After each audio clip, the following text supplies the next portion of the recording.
यद्भूतं यच्च भव्यं भूतामृतत्वस्यैशानः यदन्नेनातिरोहति एतावानस्य महिमा अतो ज्यायाश्च पूरुषः पादोऽस्य विश्वाभूतानि त्रिपादस्यामृतं दिवि त्रिपादूर्ध्वो उदयित् पुरुषः पादोऽस्येह भवात् पुनः. അവിടെ വെറ്റിലയും മഞ്ഞളും കൊണ്ടുവച്ചിട്ടുണ്ട്. അതാരുടെ കയ്യിൽ കിട്ടുന്നുവോ അവരുടെ കൈകൊണ്ടാണ് പൂജ നടത്തേണ്ടത്.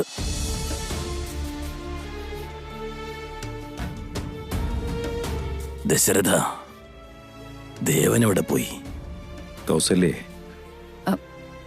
ഇവിടെ ഉണ്ടായിരുന്നതാ. ഞാനിപ്പോ വിളിച്ചിട്ട് വരാം.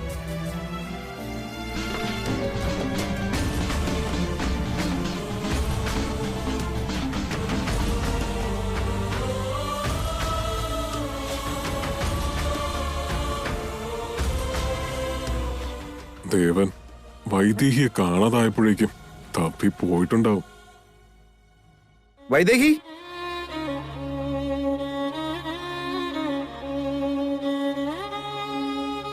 നീ ഇതെവിടെയാ വൈദേഹി?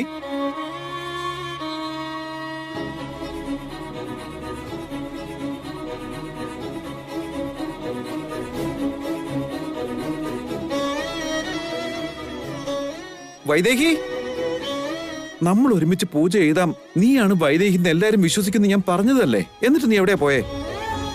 ഛേ, ഇവിടെ തന്നെ ഉണ്ടായിരുന്നാണല്ലോ. മോനെ ദേവ, എന്തെടുക്ക നീ ഇവിടെ? പൂജയ്ക്ക് സമയമായി വന്നേ. അമ്മ പൊയ്ക്കോ, ഞാൻ വന്നോളാം. നീ ഇങ്ങോട്ട് വരുന്നുണ്ടോ? ഞാൻ വന്നോളാന്ന് പറഞ്ഞില്ലേ? നീ എവിടെ പോയതാടാ? ഇങ്ങോട്ട് വന്നേ. ഇന്ദു, അതല്ല, ഞാനിപ്പോ വന്നില്ല ഇന്ദു.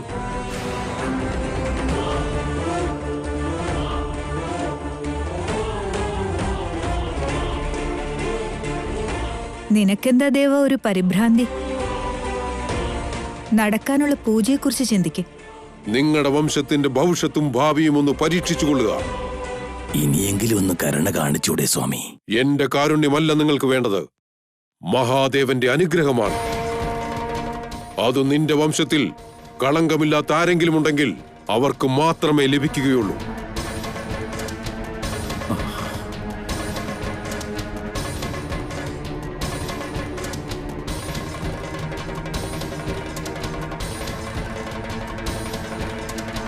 സമുദ്രത്തിൽ വീണ മുത്തു തിരഞ്ഞു പോകും പോലെ ഈ കുടുംബത്തിൽ കളങ്കമില്ലാത്തൊരാൾക്കായി നീ പ്രയത്നിക്കുകയാണ്. പക്ഷേ ഫലം ശൂന്യമായിരിക്കുമെന്നുള്ളത് ഉറപ്പാണ്.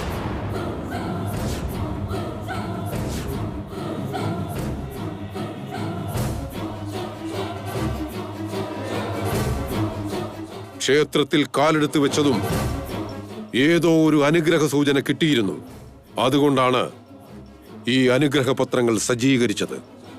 പക്ഷേ അത് വിഫലമാകുമെന്ന് എനിക്കിപ്പോൾ തോന്നുന്നു.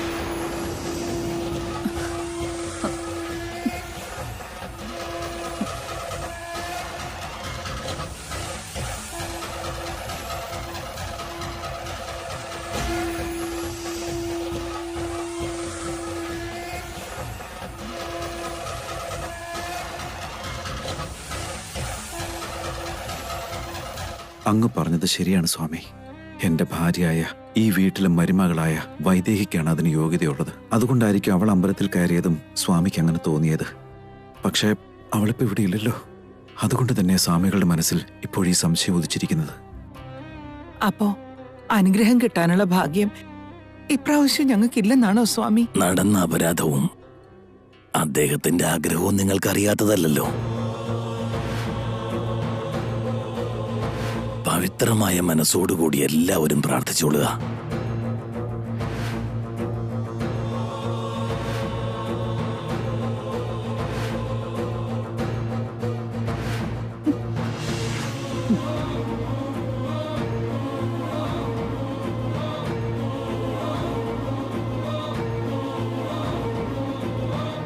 ഈ ശാപവിമോചനത്തിനും ഞങ്ങളുടെ എല്ലാ പ്രശ്നങ്ങൾക്കും വൈദേഹിയാണ് ഏക പരിഹാരം. അവളിപ്പോ എവിടെയാണ്? ഈ കുടുംബത്തെ രക്ഷിക്കാൻ വേണ്ടി നീ എന്ത് വേണേലും ചെയ്യുമെന്ന് എനിക്കറിയാം വൈദേഹി. എന്നിട്ട് നീ എവിടെ പോയി? ഒന്ന് പെട്ടെന്ന് വാ വൈദേഹി.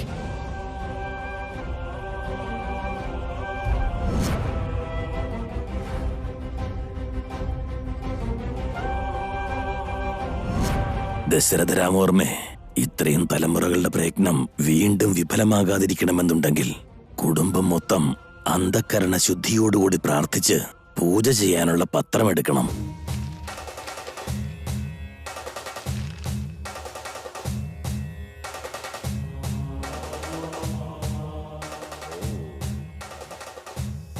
ഒരു കാര്യം എല്ലാവരും ഓർമ്മിച്ചോളൂ.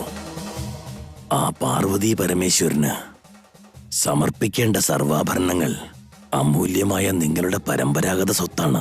കാലങ്ങളായിട്ടത് നിലമാളികയിൽ നിക്ഷിപ്തമായിരിക്കുകയാണ്. അത് തുറന്നാൽ മാത്രമേ സാക്ഷാൽ മഹാദേവന് നിങ്ങളുടെ കുടുംബത്തിന്മേൽ കടാക്ഷമുണ്ടാകൂ. അല്ലെന്നാണെങ്കിൽ നടക്കാനിരിക്കുന്ന വിനാശം ആർക്കും തടയാനാവില്ല. ഇതോടുകൂടി ഈ വംശത്തിന് അന്ത്യമുണ്ടാകുമെന്ന് തീർച്ച.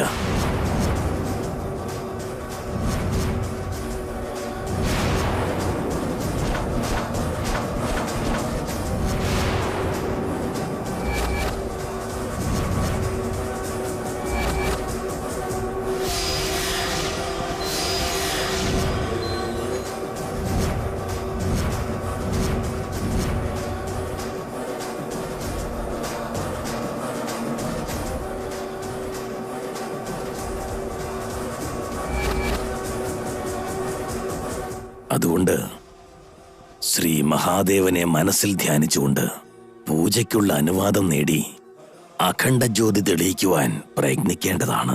അങ്ങനെ ആയിക്കോട്ടെ ഗുരുക്കളെ, ഞങ്ങളത് ചെയ്തോളാം. സത്യത്തിൽ ഈ നിലമാളികയിലെ സംഭവം എന്താണ്? വരുൺ, അവനത് അറിഞ്ഞോട്ടെ ഇന്ദുമതി. അന്ന് നടന്ന അപരാധം മനസ്സിലാക്കിയാൽ വീണ്ടും ആ തെറ്റാരും ആവർത്തിക്കാതിരിക്കും.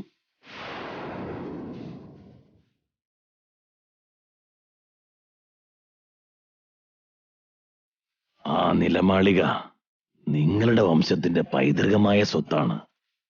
അതിൽ അമൂല്യമായ സമ്പത്ത് നിറഞ്ഞു കിടക്കുന്നു.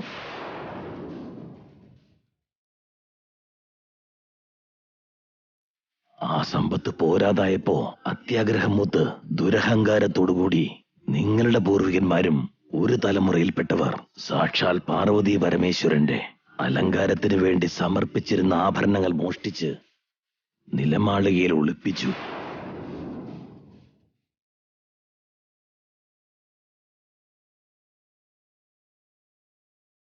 അവരന്ന് ചെയ്ത തെറ്റ് മനസ്സിലായപ്പോൾ മഹാദേവ ഭക്തർ വിധിച്ച ശാപമാണ് ഇന്ന് ഈ തലമുറ വരെ നിങ്ങളെ വിടാതെ വേട്ടയാടിക്കൊണ്ടിരിക്കുന്നത്.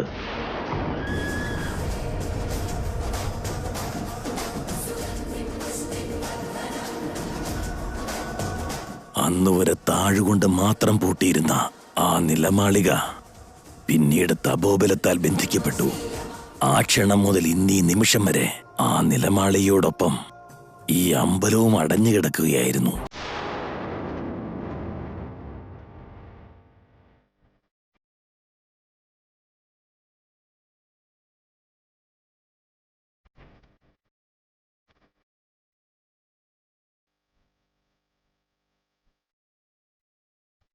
അജയ, ഊർമിളെ, കുടുംബത്തിലെ മൂത്ത മകനും മരുമകളുമായിട്ട് നിങ്ങൾ ആദ്യം ശ്രമിച്ചു നോക്ക്.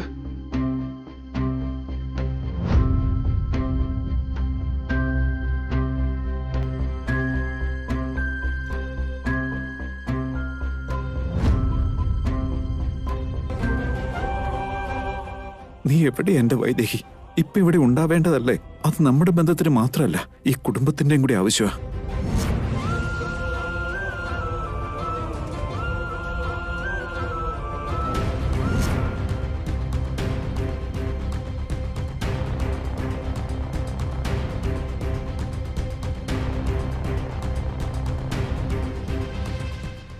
മഞ്ഞളും കുങ്കുമവും കൂടി ചേർന്ന വെറ്റില സമ്മതപത്രമാണ്. മഞ്ഞളുള്ളയില്ല ഭർത്താവിനും സിന്ദൂരമുള്ളയില്ല ഭാര്യയ്ക്കും കിട്ടിയാൽ നിങ്ങൾക്ക് അഖണ്ഡ ജ്യോതി തെളിയിക്കാൻ അനുവാദം കിട്ടിയെന്നർത്ഥം. നിങ്ങളുടെ മനസ്സിലെ സങ്കല്പം എത്രത്തോളം സ്വച്ഛന്തമാണ്, അനുഗ്രഹവും അത്രത്തോളം എളുപ്പത്തിൽ കിട്ടും. പ്രാർത്ഥനയോടെ രണ്ടാളും ഓരോ വെറ്റില എടുത്തോളുക.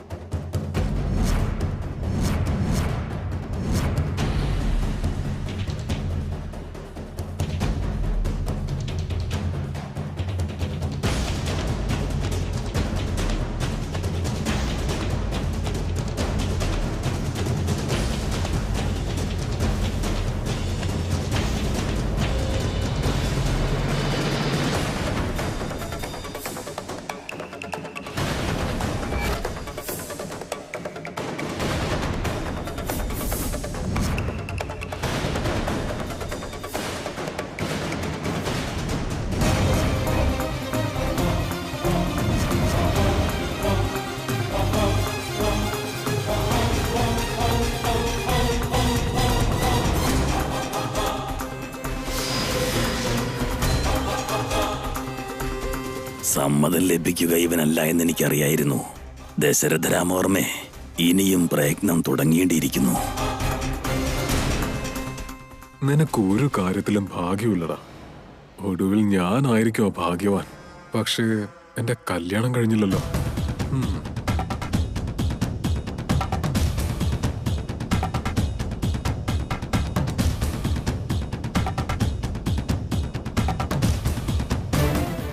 എടുക്ക് ഊർമിളെ, നീയും എടുക്ക്.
അയ്യോ, എന്റെ പൊന്നു വെറും കാക്കപ്പൊന്നായിരുന്നു.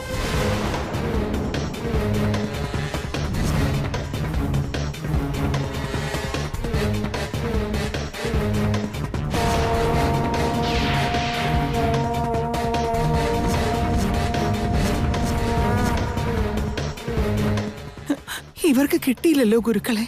അമ്മേ, ഇനി ദേവനും കൂടി എടുക്കാനില്ലേ? ഇനിയുള്ള പ്രതീക്ഷയെല്ലാം ദേവന്റെ കാര്യത്തിലാണ്.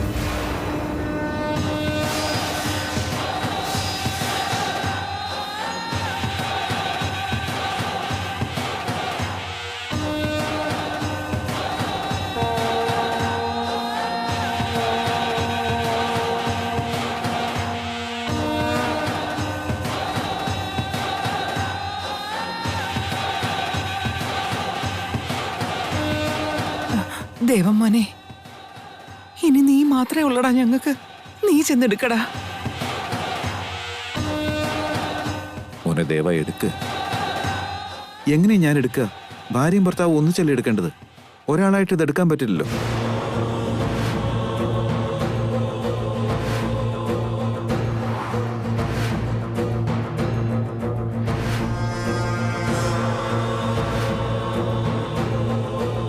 ഒരാളായിട്ട് എന്തിനാ? ആരാധ്യ ഉണ്ടല്ലോ, അവള് നമ്മുടെ വീട്ടിലെ മരുമോളാ. നിന്റെ അച്ഛൻ വാക്കു കൊടുത്തതാണല്ലോ. നിങ്ങൾ രണ്ടുപേരും ഒന്നിച്ചെടുക്ക്.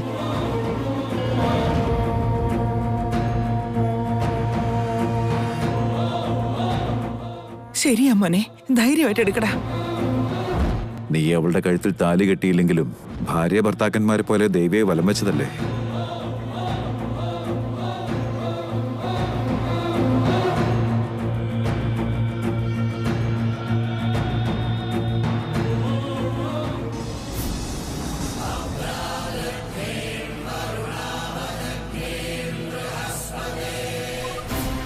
ഞാനന്ന് പ്രദക്ഷിണം ചെയ്തത് എന്റെ വൈദേഹിയുടെ ഒപ്പമായിരുന്നു അച്ഛാ. എന്താ നടക്കാന്ന് നോക്കാം. ഇനി ആലോചിക്കാനൊന്നുമില്ല. ആരാധ്യക്കൊപ്പം നീ പോയി എടുക്കടാ.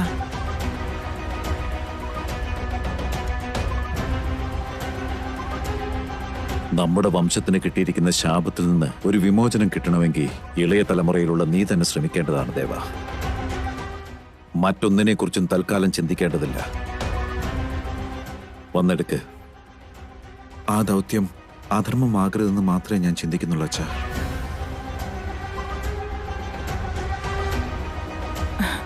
ഒന്ന് ചെല്ലും മോനെ, ധൈര്യമായിട്ട് ചെല്ല്. ആരാധ്യേ, നീയും കൂടെ വന്ന് നിൽക്ക്.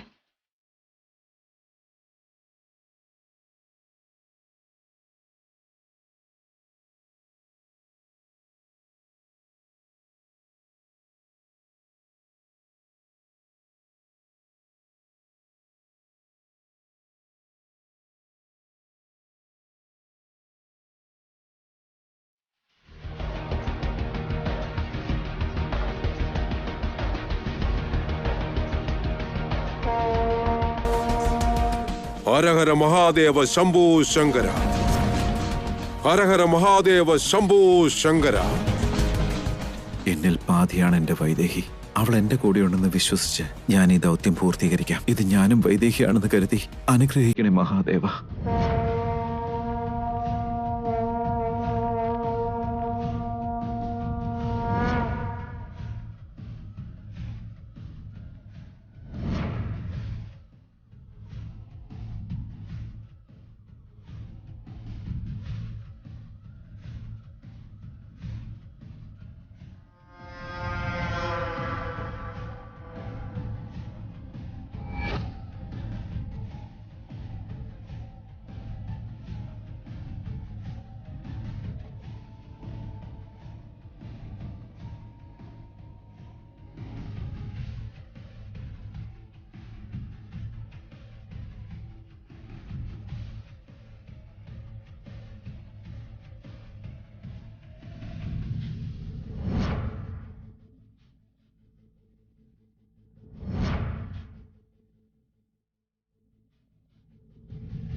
ഇന്ദു നോക്കിക്കേ.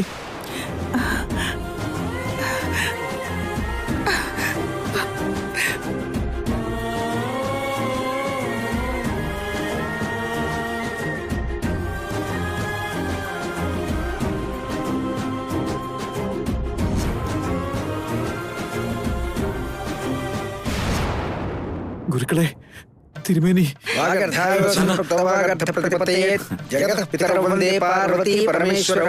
ഓം ശിവായ നമഃ.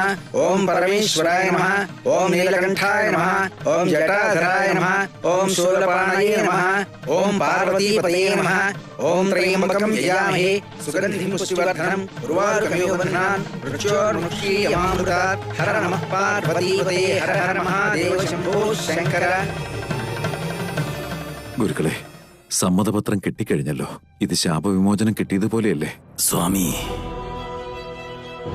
നോക്കൂ, ഈ തലമുറയിൽ കളങ്കമില്ലാത്തവനായി ആ മഹാദേവന്റെ അനുഗ്രഹം സ്വീകരിക്കാൻ യോഗ്യതയുള്ളവനായി ഒരാളുണ്ടെന്ന് ഞാൻ പറഞ്ഞതല്ലേ? ദാ നിൽക്കുന്നു അങ്ങയുടെ കൺമുന്നിൽ തന്നെ. അവനുണ്ടെങ്കിലും അവന്റെ ഭാര്യ എവിടെ?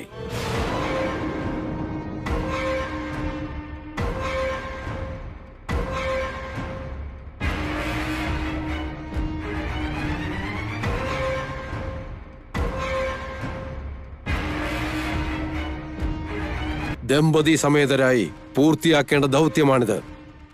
അർദ്ധാംഗൻ അനുഗ്രഹം കിട്ടിയെങ്കിലും ആ അഖണ്ഡജ്യോതി തെളിഞ്ഞെങ്കിൽ മാത്രമേ പാപവിമോചന പൂജ ചെയ്യുവാൻ സാധിക്കൂ. മോളെ ആരാധ്യ, നീ എന്താ ഇങ്ങനെ നിൽക്കുന്നേ? വന്നെടുക്ക്. ദേവനോടൊപ്പം പ്രദക്ഷിണ ചെയ്ത നിനക്ക് തീർച്ചയായും അനുഗ്രഹം കിട്ടുമെന്ന് എനിക്കറിയാം. അയ്യോ, പ്രദക്ഷിണം ചെയ്തത് ഞാനല്ല, വൈശാലിയ. താലിയും ഇല്ല, പ്രദക്ഷിണവും ഇല്ല, ഒന്നുമില്ല. ഞാൻ ചെന്ന കാര്യങ്ങളൊക്കെ റിവേഴ്സ് ആയാലോ? ആരാധ്യേ, വന്ന് എടുക്കും മോളെ.